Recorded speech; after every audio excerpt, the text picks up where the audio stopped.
The rain came down like it had a grudge. Not the soft, steady kind that lulls you to sleep. The violent, angry kind that turns roads into rivers and makes every headlight look like a blur of panic. Sarah Calloway gripped the steering wheel with both hands, leaning forward as if those extra 2 inches would somehow help her see through the curtain of water smashing against the windshield. "Mama!" Eli's small voice came from the back seat. She glanced in the rearview mirror. He was clutching his toy truck against his chest, his wide brown eyes watching the storm outside the window. "It's okay, baby. We're almost home." She said it with a smile she didn't feel. The GPS said 4 more minutes. 4 minutes on a road she barely knew, in a town she'd only lived in for 3 months. She'd taken the back route because the main road had flooded near Miller's Bridge. That had seemed like the smart choice 40 minutes ago. It didn't feel smart anymore. A crack of lightning split the sky directly ahead. Sarah flinched. The wheel jerked in her hands. The tires hit a patch of standing water and the car stopped responding. Just for a second, just long enough. And then the world tilted sideways. The ditch came out of nowhere. The car slammed into it with a sound like a gunshot. The airbag exploded into Sarah's face and everything went white, then dark. Silence. Then rain again. Cole Hendricks almost didn't take that road. He'd finished his shift at the station 20 minutes earlier, and his usual route home was the other direction. But Jake had borrowed his rain jacket and he'd swung by the station the long way to pick it up. Small decision, forgotten the moment he made it. His headlights caught the tail end of a car disappearing into the ditch before he even had time to process what he was seeing. He was out of his truck before it fully stopped. Hey, can you hear me?" He yanked the driver's door open. A woman was slumped against the deflated airbag, a thin cut above her eyebrow bleeding down the side of her face. He pressed 2 fingers to her neck. Pulse, strong and steady. He exhaled. "Ma'am, I need you to wake up for me." She stirred, then gasped, then grabbed his wrist. "Eli." Her voice was raw. "My son, where's my son?" Cole turned to the back seat. The back door was hanging open. The car seat was empty. His stomach dropped. "How old is he?" "5. She was trying to get out of the car. "He's 5. He doesn't talk well. He won't know to." Her voice broke apart. Cole put a hand on her shoulder. "Stay here, I mean it. Stay in the car and do not move." He held her eyes until she nodded. Then he grabbed the flashlight from his truck and ran toward the tree line. The beam cut through the rain in pale, shaking arcs. Cole moved fast, calling out as he went. "Eli, hey buddy, Eli." Nothing but rain and wind and the creak of branches overhead. He pushed deeper into the tree line, scanning low. Kids go low when they're scared. He'd learned that on a search years ago and never forgot it. He swept the flashlight beam along the ground.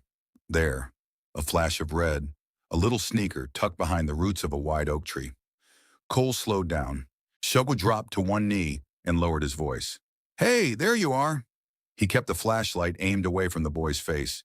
Eli was curled against the base of the tree, knees pulled to his chest, toy truck still somehow in his hands.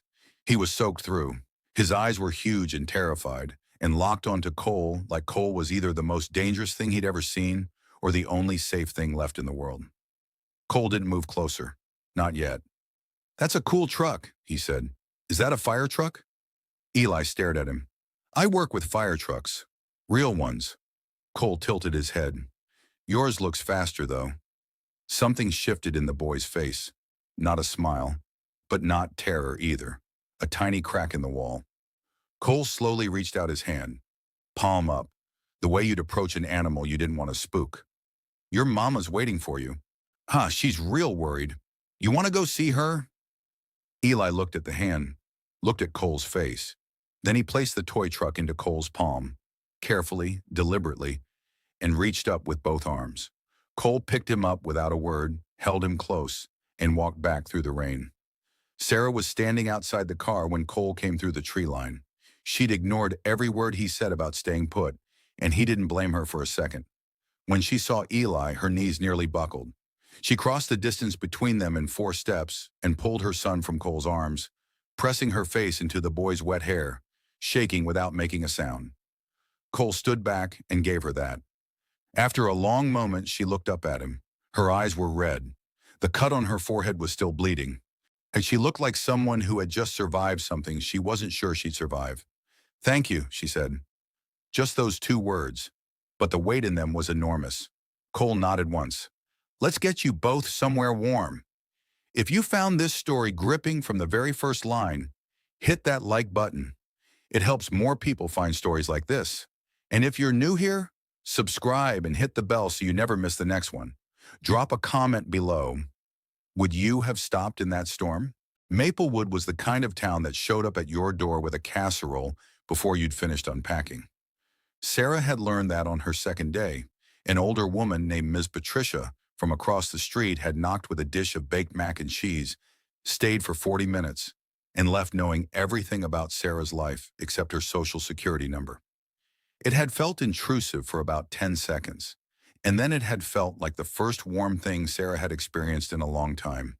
She'd moved to Maplewood from Atlanta after the divorce. Clean break, fresh start. That was the plan.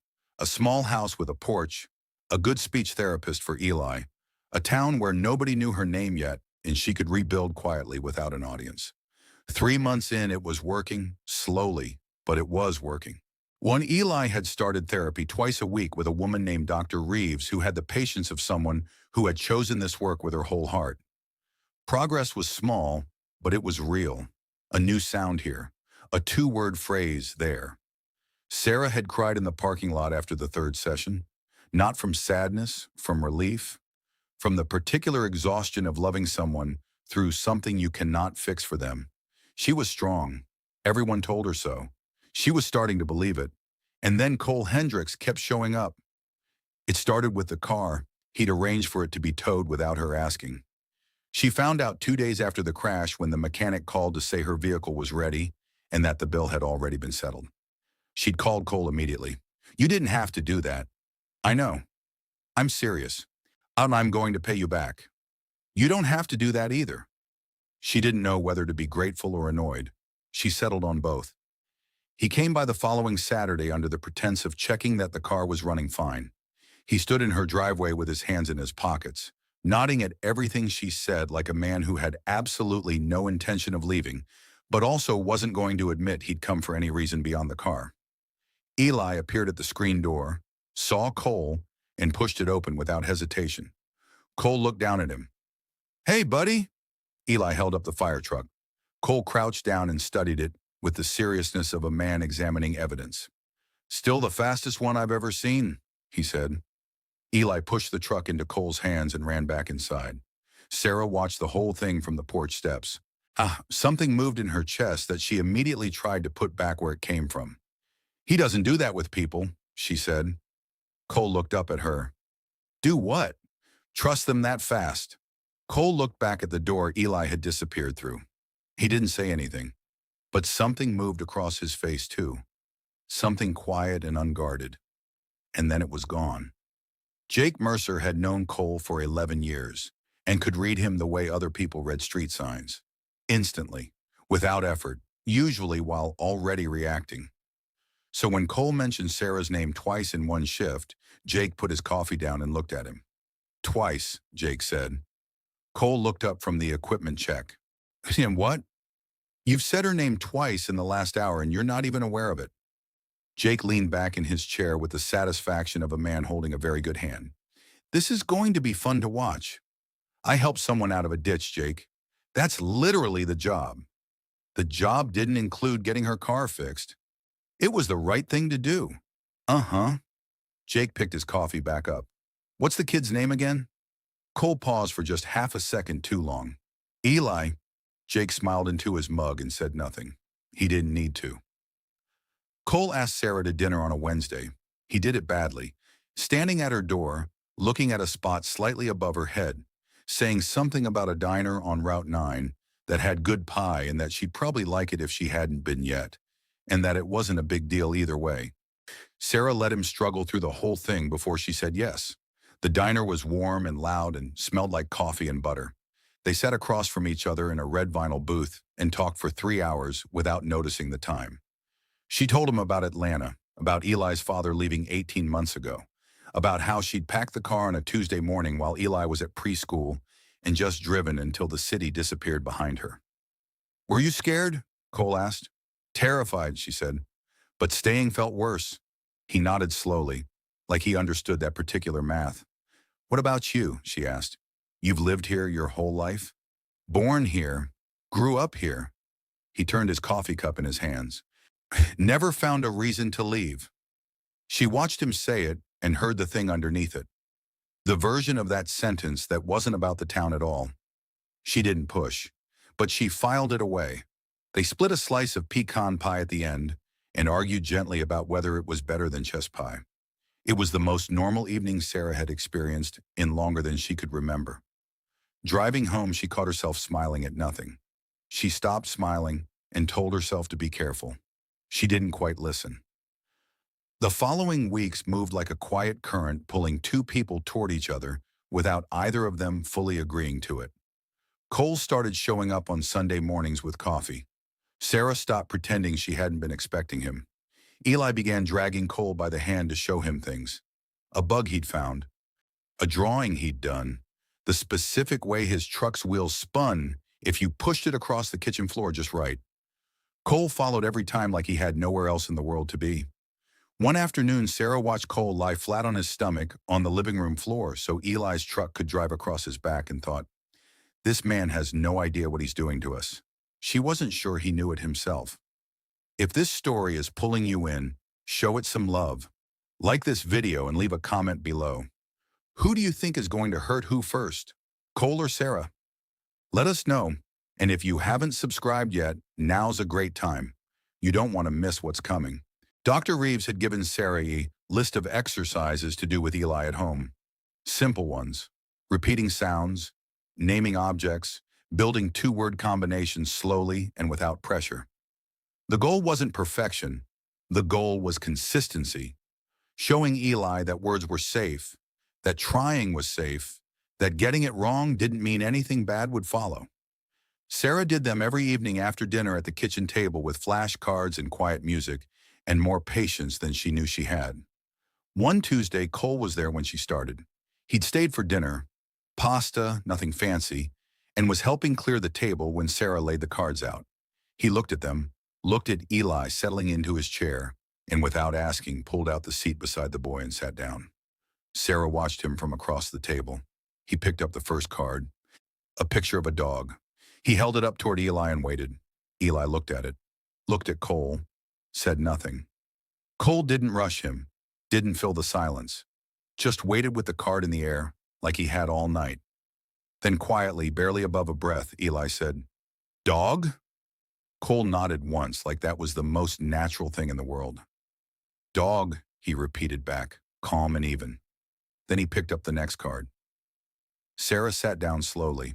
She didn't trust herself to speak. By the end of the session, Eli had produced 6 words, 3 more than his best session with Sarah alone. When Eli slid off his chair and wandered to the living room, Cole stacked the cards neatly and set them aside, and Sarah just looked at him across the table. "Where did you learn to do that?" she asked. "Do what?" "Wait like that. Most people fill the silence." "Ah, you didn't." Cole shrugged one shoulder. "Rushing people never gets you what you actually want." She held his gaze for a moment longer than was casual. "No," she said quietly. "It doesn't."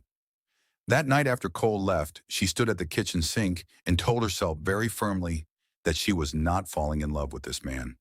She wasn't sure she believed herself anymore. It happened on a Friday night 3 weeks later. They were sitting on Sarah's porch after Eli had gone to bed. The air was cooling down and she'd brought out 2 mugs of tea, and they were talking about nothing in particular. Her job, a funny thing Eli had done that morning, a call Cole had gone on earlier that week. Easy conversation, the kind that doesn't require effort anymore. And then Sarah said, "Yeah, can I ask you something?" "Sure." "Why are you still single?" Cole looked at her over his mug, not offended, more like a man who'd been expecting the question and still wasn't ready for it. "I'm not good at staying," he said finally. "What does that mean?" "It means I'm better at starting things than finishing them." Sarah turned toward him. "That sounds like something you decided about yourself a long time ago." He didn't answer. "Cole, it's just how it is, Sarah." "That's not an answer." He set his mug down and looked out at the dark yard. His jaw was tight. She could see him deciding how much to give and how much to hold back, and she recognized that particular calculation because she'd done it herself for years. "There are things about me," he said slowly, "that aren't easy to be around. I'm still here." He looked at her then. He really looked at her. And for just a moment, the wall came down. Not all the way, just enough. And what she saw underneath it was not what she expected. It wasn't arrogance or indifference. It was exhaustion. A man who had been carrying something heavy for a very long time and had gotten so used to the weight he'd stopped believing anyone could help him set it down. He leaned over and kissed her. She kissed him back. And for one night, the wall stayed down. He was 9 years old when his father died. The memory didn't come in order. It never did. It came in pieces. The smell of smoke first, always the smell of smoke, cutting through sleep and pulling him upright in the dark. Then the orange glow under his bedroom door. Then his own voice screaming his father's name. His father had gone back inside. That was the part Cole had never been able to get past. He'd been standing in the front yard. Both of them had made it out. And his father had said, "The dog, Cole. I have to get the dog," and gone back through the front door before Cole could grab him. The roof came down 4 minutes later. Cole had stood in the yard in his pajamas and watched the house fall in on his father, and had not moved and had not spoken and had not cried until the firefighters arrived, and one of them put a jacket around his shoulders. And even then, the crying didn't come for another 2 days. He was 33 years old, and he still couldn't fully explain what that night had taken from him. Not just his father, something else. Some basic belief that the people who were supposed to stay actually stayed. And some foundational trust that love didn't always end in smoke and ash and silence. He'd become a firefighter because it was the only way he knew to go back into that burning house over and over until it stopped meaning what it meant. It had never stopped. It had grown. The distance started the Monday after the Friday on the porch. Sarah noticed it first as a thing she couldn't quite name. A slightly shorter call, a reply that took a little longer, an afternoon visit that ended earlier than usual. Small things. The kind of things you could explain away easily if you were trying to explain things away. She wasn't. By the following weekend, Cole had canceled plans twice. Both times the excuse was the station, and both times it was probably even true, but the truth of the excuse wasn't really the point. She knew the difference between a man who was busy and a man who was retreating. She'd been married to the second kind. She called him on a Sunday evening. "Are you pulling back?" A pause. "I've just had a lot on at the station." Cole. Another pause, longer. "I don't want to hurt you, Sarah." "Then don't. It's not that simple." "Why not?" He didn't answer, and the silence was its own kind of answer, and Sarah felt something cold move through her chest. "If you're scared," she said carefully, "that's okay. I'm scared too. But don't go quiet on me. Don't do it like this."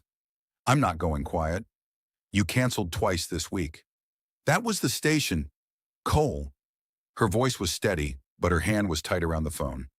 "I have a 5-year-old son who asks about you every single morning. Every morning. You understand what that means. So whatever this is, whatever's happening inside you right now, you need to decide. Because I can handle a lot of things.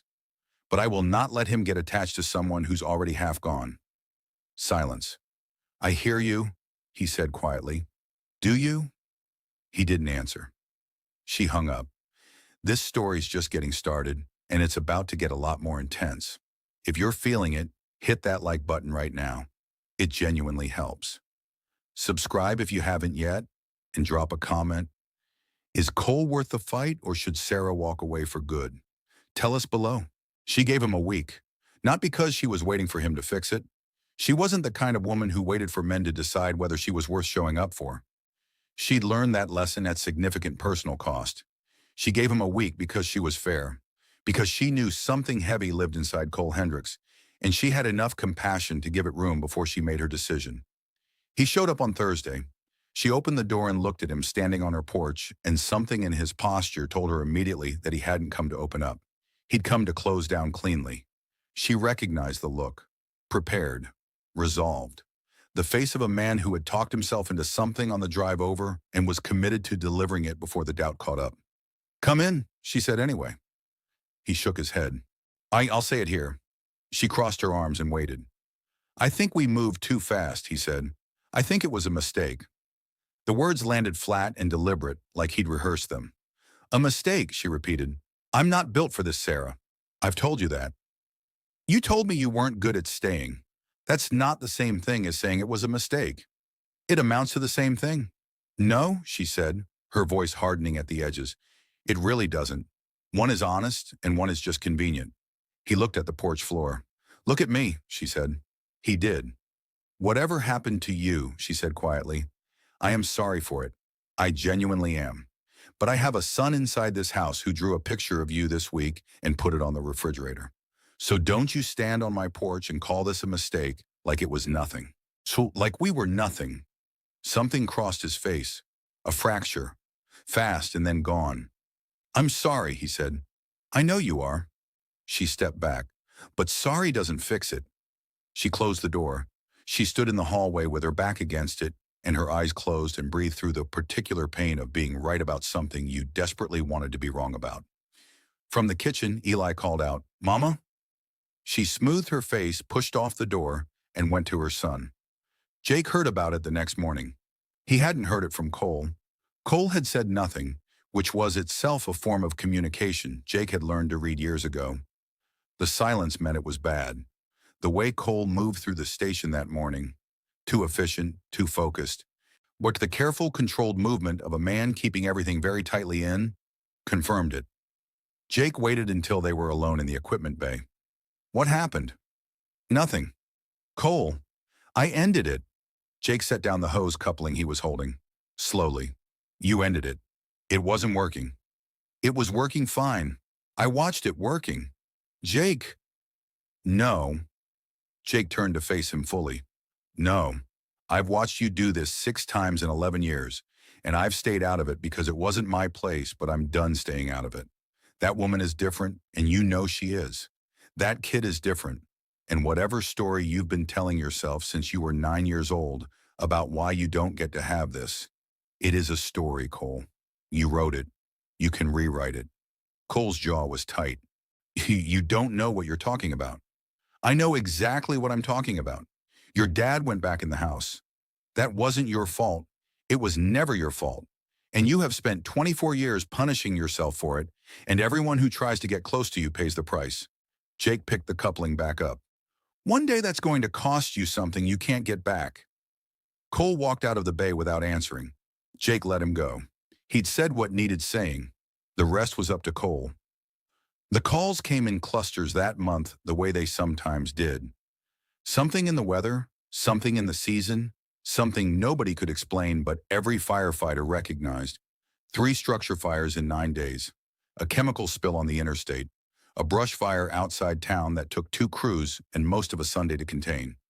Cole threw himself into all of it, not just professionally, recklessly. He went in on the 2nd structure fire without waiting for ventilation. His crew chief called him out on it after. Cole nodded, said it wouldn't happen again, and on the 3rd fire did it twice. He stopped wearing his full gear on preliminary sweeps, started volunteering for the highest risk entry positions every call, moved faster than protocol required, deeper than necessary, stayed inside longer than anyone else was comfortable with. The other guys noticed. They talked about it in low voices when Cole wasn't around. Words like unhinged didn't get used but hovered at the edge of what did. It was Danny Pruitt, the youngest on the crew, who finally said to Jake what everyone else was thinking. He's going to get himself killed. Jake didn't argue, but he called Cole that night. You need to slow down. I'm fine. You went in without ventilation twice this week. I cleared it fast. That's not the point, and you know it. Jake, you're not punishing the fire, Cole. The fire doesn't care. You're just punishing yourself, and sooner or later the fire is going to accept the invitation. A long pause. Is that what you want? Silence on the line. Get some sleep, Jake said, and think about what I said. He hung up. Cole stood in his kitchen in the dark for a long time. He opened the refrigerator, closed it without taking anything, sat down at the table and stared at the wall. He thought about Eli's face when he found him under that oak tree in the rain. He thought about Sarah's voice on the porch, low and honest and unafraid. He thought about his father saying, The dog, Cole. And I have to get the dog, and the sound of the door clicking shut. He put his head in his hands. Sarah was doing okay. She said that to her sister on the phone, and to Ms. Patricia over the fence, and to herself in the mirror every morning, with varying degrees of conviction. Some mornings, she believed it entirely. Some mornings, it was pure performance. Most mornings, it landed somewhere in between. Eli asked about Cole 4 days in a row, and then stopped asking. That was almost worse than the asking. A 5-year-old learning to stop expecting something. There was a specific sadness in that Sarah couldn't quite shake. She took the drawing off the refrigerator on a Wednesday, folded it, put it in the kitchen drawer instead of the trash because she wasn't quite ready for the trash. She told herself that was practical and not sentimental. Yet she knew it was both. Dr. Reeves noticed something was off at Eli's session that Thursday. He seemed a little flat today, she said to Sarah afterward in the hallway, voice low. There's been a change at home. Someone he was attached to isn't around anymore. Dr. Reeves nodded with the particular understanding of someone who had seen this pattern before. Kids feel that kind of absence in their whole body, she said. He'll adjust. Just keep the routine consistent. Sarah nodded and smiled and walked to the car and sat in it for 3 minutes before starting the engine. She was not going to cry in another parking lot. She started the engine. She cried on the way home instead. The call came in on a Saturday night at 11:42. Chemical storage facility on the east edge of town. Old building, mostly decommissioned, but still holding inventory that nobody had gotten around to clearing. The initial report said electrical fire in the back storage unit. By the time the first truck arrived, it had become something considerably worse. The building was going. Flames were pushing through the roof on the east side. Smoke was pouring black and thick from every opening. The heat could be felt from the road. Cole suited up fast, moving with the focused energy of a man who had been waiting for something big enough to throw himself into. His crew chief was running assessment on the perimeter. Cole didn't wait for the full brief. I'm going in on the north entry, he said. We haven't cleared ventilation. I've got it. He went in before anyone could stop him. The inside was chaos. Visibility near zero, heat pressing down from above, debris from the compromised ceiling covering the floor. Cole moved through it methodically, sweeping each room, calling out. Room 1. Clear. Room 2. Clear. He pushed deeper into the building. The ceiling groaned above him. Somewhere behind him, he heard his crew chief's radio voice telling him to pull back, that they had confirmation everyone was out, that the structure was critical. Cole pressed forward, and then in the back corner of the furthest storage room, behind a collapsed shelf unit, he saw a hand. Don't move. This is about to reach its peak. If you're locked in, hit like right now and make sure you're subscribed. Drop a comment. Did Cole deserve a second chance, or did he wait too long? We want to know. Cole crossed the room in 4 strides and shoved the shelf unit off with both hands. The man underneath was face down, arms covering his head, one leg pinned under a collapsed ceiling beam. Cole grabbed his shoulder and turned him over. The oxygen mask was gone. The jacket was torn at the shoulder. The face underneath was one Cole knew better than almost any face in the world. Jake. Cole's chest seized. He dropped to his knees. Hey, look at me. Jake. Jake's eyes opened slowly, then focused. He coughed hard, the deep, scraping cough of lungs that had taken in too much smoke. He looked up at Cole, and something moved across his face that wasn't quite relief. More like a man who had suspected this was how the night would go and had quietly made peace with it. Of course it's you, Jake said, voice wrecked. Don't talk. And where are you hurt? Leg. Beam came down. I came in on the south entry. Roof section dropped. Lost my radio. He coughed again. Been here a while. Cole looked at the beam. Heavy. Concrete reinforced. He got his hands under the edge and pulled hard. It shifted 6 inches and stopped. He repositioned, drove through his legs and pulled again. Another 6 inches. Enough. Move, he said. Jake dragged himself clear, hissing through his teeth. Cole got an arm under him and hauled him upright. Jake took 1 step and buckled. Cole caught him before he hit the floor. I've got you, Cole said. I know you do. Jake's arm went across Cole's shoulders. You always do. Cole started moving them toward the north entry. The ceiling groaned above them, long and low and deeply serious, till a section gave way somewhere to their right with a sound like a thunderclap. Heat surged. Cole pulled Jake faster. They were 20 feet from the door when Jake stopped moving. "Cole, keep moving. Cole, stop." Something in his voice made Cole stop.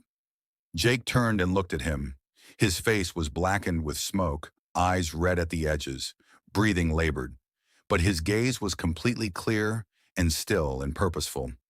"If we don't make it out, we're making it out. Just listen to me." A cough, then steadier. "Your dad went back in for a dog. Not because you failed him. Not because you didn't hold on tight enough or yell loud enough or move fast enough.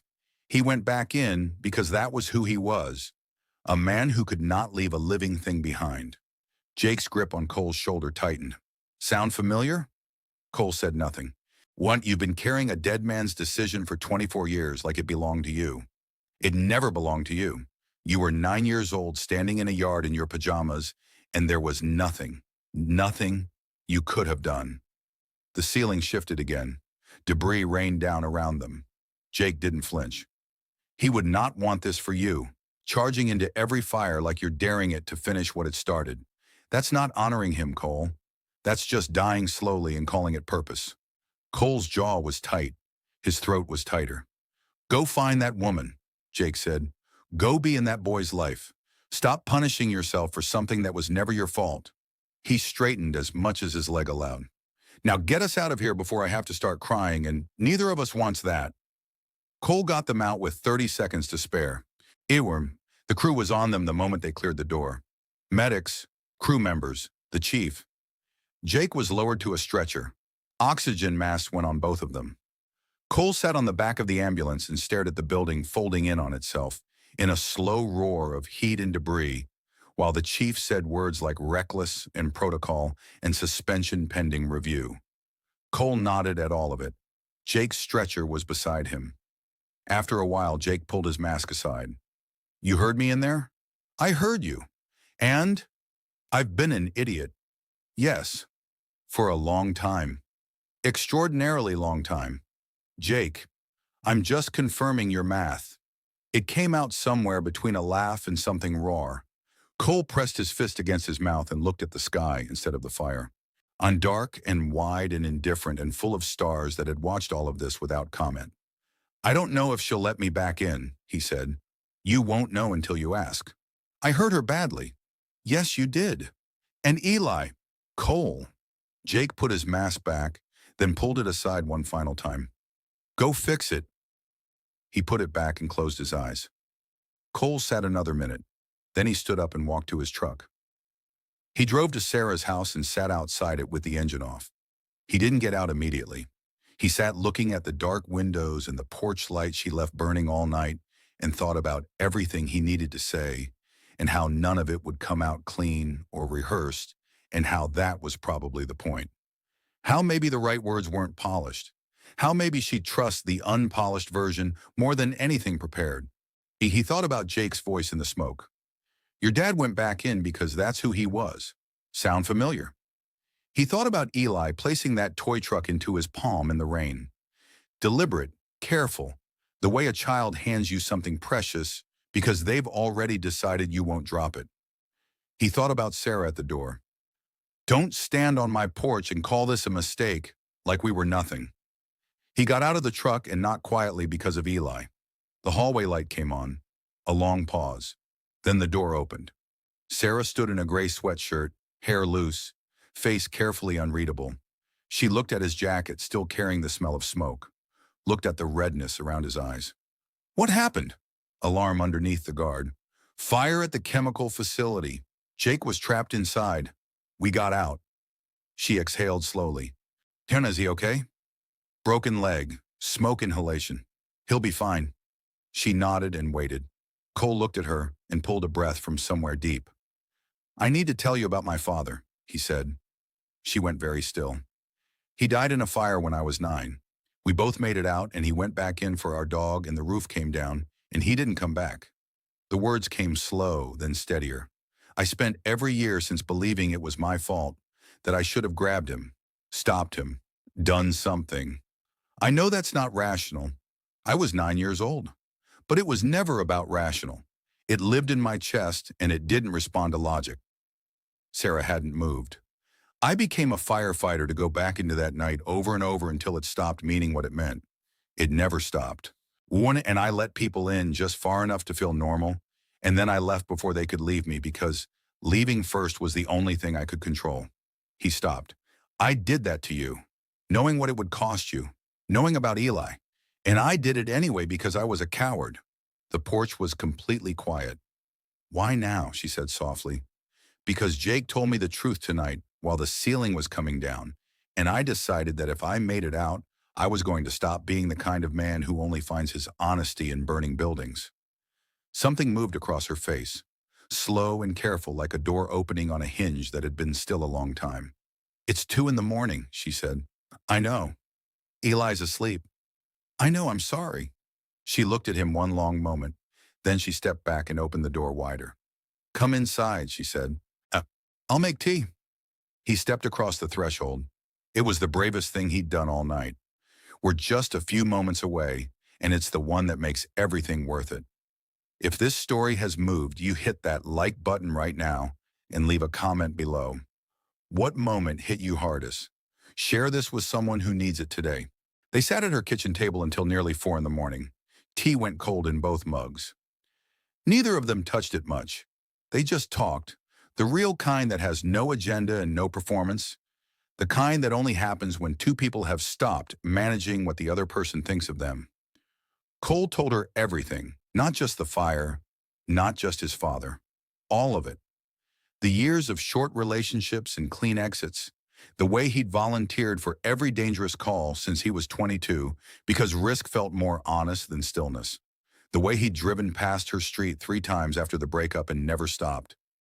The way Eli's face had stayed with him every single day, like a splinter he couldn't locate. Sarah listened without rushing to fix it or make it easier. She just held the space open and let him fill it. When he finished, she was quiet a moment. I'm not going to pretend that didn't hurt, she said. Eli asked about you every morning for 4 days, and then he stopped asking. That was worse than the asking. Cole closed his eyes briefly. But I know what it costs someone to say what you just said. It took me 2 years to say half of that to a therapist in a room where nothing was at stake. She looked at him steadily. You said it on my porch at 2 in the morning after walking out of a burning building. I don't want to leave, he said. Simple, undecorated. I don't want to be that man anymore. Then don't be, she said, just as simply. It might not be clean. I've got a lot I'm still working through. Cole. She held his gaze with the patience of someone who had never expected clean. I have a 5-year-old with a speech delay, a divorce in my rear view, and I cry in parking lots on Thursdays. Clean was never on the table. Thursdays specifically? Therapy is on Thursdays. He smiled, small and real and from somewhere that hadn't been used in a while. She smiled back. It wasn't a declaration. It wasn't a resolution. It was just 2 people at a kitchen table deciding quietly and without fanfare to try again. Sometimes that's what the bravest moments look like. Not grand, just true. She sent him home just before 5 because Eli would be up by 6:30. Cole stood at the door with his jacket in his hand. Can I call you tomorrow? Today, she said. It's already today. He nodded, looked at her one more second, then walked to his truck. She stood in the doorway and watched him go, and this time it felt entirely different from every other time she'd watched him leave. 2 weeks passed. They moved slowly and deliberately. Coffee in the mornings, a Saturday walk through the farmer's market where Cole carried Eli on his shoulders, and Eli gripped his hair with both fists like reins, and Cole didn't complain once. Dinners at Sarah's 3 times a week. Cole started seeing a counselor on Tuesdays. He told Sarah about it on a Wednesday evening, matter-of-factly, the way you'd mention a dentist appointment. She didn't make a big deal of it because she could see he didn't want her to. How was it? She asked. Hard. Good. Both. Yeah, she said. That's how it goes. They moved on. Small moments, ordinary ones. The kind that don't feel significant until you look back and realize they were the whole thing. The moment came on a Sunday morning, 6 weeks later. Cole was at the kitchen table with a newspaper he wasn't really reading while Sarah cleaned up after breakfast. Eli was on the floor running his fire truck in slow, deliberate loops across the tile, making a low engine sound under his breath. Good morning. Pancakes. Sunlight through the window. No agenda. Eli stopped the truck. He looked up at Cole with the careful, evaluating look he sometimes got, the one that meant something was being decided internally with great seriousness. Cole looked back and waited the way he'd learned to wait. Eli pointed at him. Then in a voice that was small and clear and exact, he said, "Stay." One word. The room went very quiet. Sarah had turned from the sink. Her hands were still. Cole looked at Eli for a long moment. This small, serious boy who had handed him a toy truck in a rainstorm and started everything. Who had drawn his picture and put it on the refrigerator. Who had stopped asking after 4 days because he'd learned already at 5 years old that some people don't come back. Cole set the newspaper down. "Yeah, buddy," he said quietly. "I'm staying." Eli nodded once with the gravity of someone who had asked a serious question and received the correct answer. Then he pushed his truck back into motion and resumed his loops across the floor, as if the most important negotiation of the morning was settled. Sarah turned back to the sink. Her shoulders were shaking slightly, not from crying, from the particular fullness of a moment that has no adequate response except to let it land. Cole looked at the sunlight across the kitchen floor, at Eli and his truck making slow, patient circles. Felt something he hadn't felt in so long he'd half convinced himself it didn't exist for him. Settled, not perfect, not without the weight of everything that had brought them here. Just settled, just present, just this. Outside the window, Maplewood went about its Sunday. A lawnmower started somewhere down the street. Miss Patricia waved from her porch.